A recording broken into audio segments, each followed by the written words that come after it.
more Dragon Slaves, and Dragon Knight may not be able to keep up with that. MSS, he gets slowed down. The early poison is going to be picked up here from Fly, and they just slowly wither away. He's going to try to Carapace off the last hit, but it's not going to matter. He eventually does go down from the dot damage, and it's going to be Fly who picks up your first blood for compLexity. Double dots, double slows. You don't usually look at the... You can see Korok, that cooldown so low, but that means he leaves some of his partners at their own here. Chad looking to go toe-to-toe. Fog does interject, but Chad is going to end up going down. Fog maybe get a follow-up kill. Is it too far for the glimpse? Looks like it might not be there. Laguna from Ush. A wild Ush appears, but they're not going to be able to finish off Moon, or did I speak too soon? It looks like I did. They get the one kill, and they'll be able to follow up with a secondary one here onto Moon, and with that, they get a nice twofer.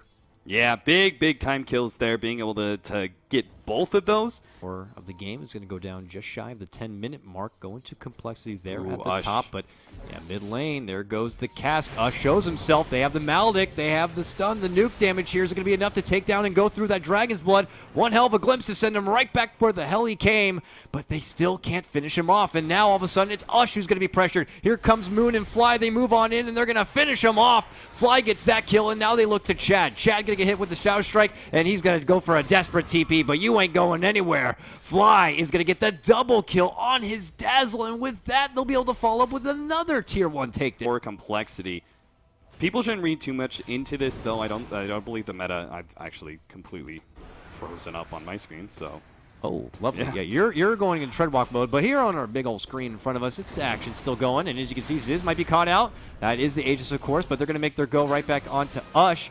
Swindle hits it in with the Dragon Tail. Ziz is going to be forced to step back. The call down, though. Big damage. Swindle not going to be able to get away from that. He's going to be going down. This is a big Death Ward doing some serious damage. MSS moves on in. Meanwhile, you can see big Sonic Wave to fly on out. Fog's in trouble. Fog goes down. They're going to be losing 2. They're going to lose 3. Ziz with the return. It ends up with a double kill to clear on out. Moon stays alive, so with that, he's going to be summoning up his new little Treon army, and they're going to be finishing off that Tier 2. It's just non-stop here for compLexity as he tries to head towards this top lane.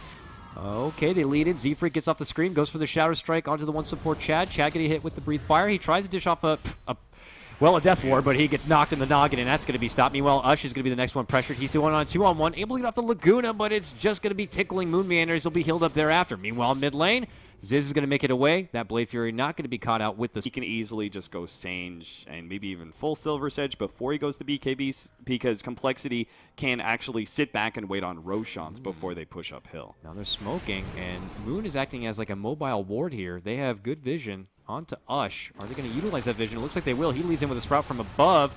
Now there is going to be the Yules, but trouble's already coming. Korok going to get immediately stunned, and the Sonic Wave is going to be there. He's already in trouble. This call down is just to try to save themselves, but the damage has been done. They lose 3. Korok barely alive is going to go down. What a beautiful setup from compLexity. The trap has been sprung, and it was led in from that delicious vision from Moon Meander, and it ends up being a 5-man wipe.